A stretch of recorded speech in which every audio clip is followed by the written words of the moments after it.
You know, there are American heroes who don't like this idea. Neil Armstrong, Gene Cernan have both testified against commercial spaceflight in the way that you're developing it, and I wonder what you think of that. I was very sad to see that, because those guys are, those guys are heroes of mine, so it's really tough. I wish they would come and visit and see the hardware that we're doing here. And I think that would change their mind. They inspired you to do this, didn't they? Yes. And to see them casting stones in your direction. It's difficult.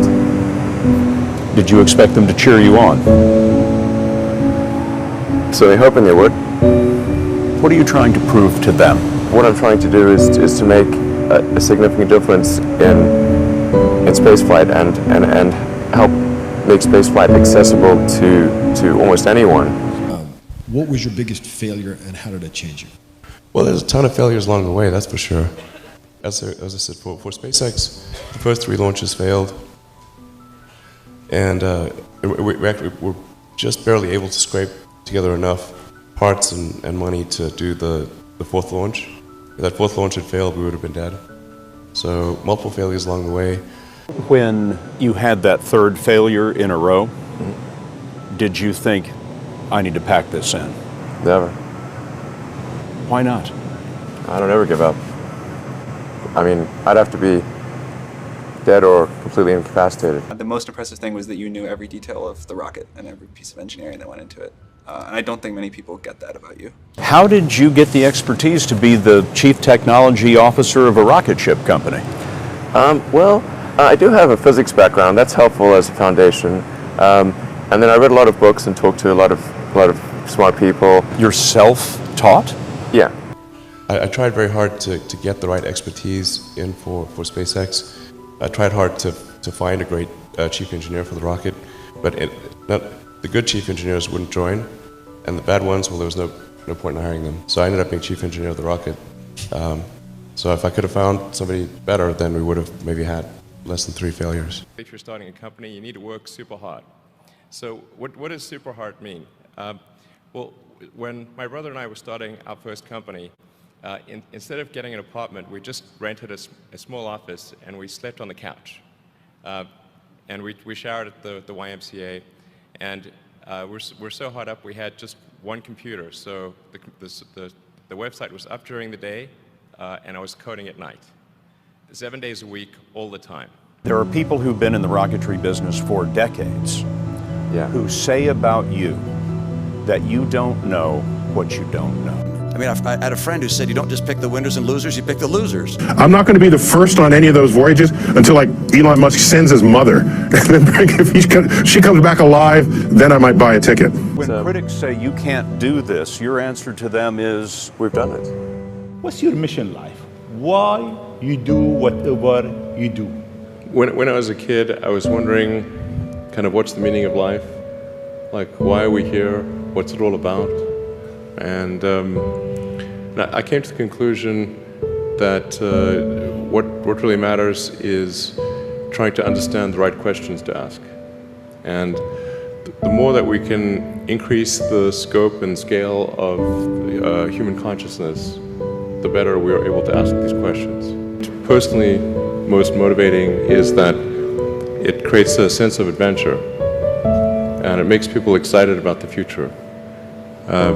If you consider 2 futures, one where we are forever confined to Earth until eventually something terrible happens, or another future where we are out there on many planets, maybe even going beyond the solar system, I think that second version is incredibly exciting and inspiring, and there need to be reasons to get up in the morning. You know, life can't just be about solving problems. Otherwise, what's the point? Hotels in the area are completely sold out. Parking lots are packed. Falcon Heavy is configured for flight. T-minus 15, standby for terminal count. SpaceX Falcon Heavy, go for launch. 10, 9, All systems 8, green. Side booster ignition. 6, 5, 4, 3, 2,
You know, this has been quite an odyssey the last 5, 6, 7, 8 years. 5 years since Bob and I started working on this program.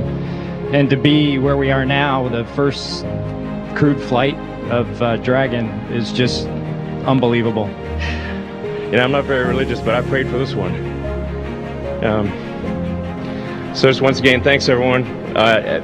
SpaceX, NASA, you know, I think this is something that the whole world can take some pleasure in, and can really look at this as an achievement of humanity. And there's, you know, these are difficult times when, you know, there's not that much good news, and I think this is one of those things that is universally good, no matter where you are on planet Earth. This is a good thing, and I hope it brightens your day. Thank you.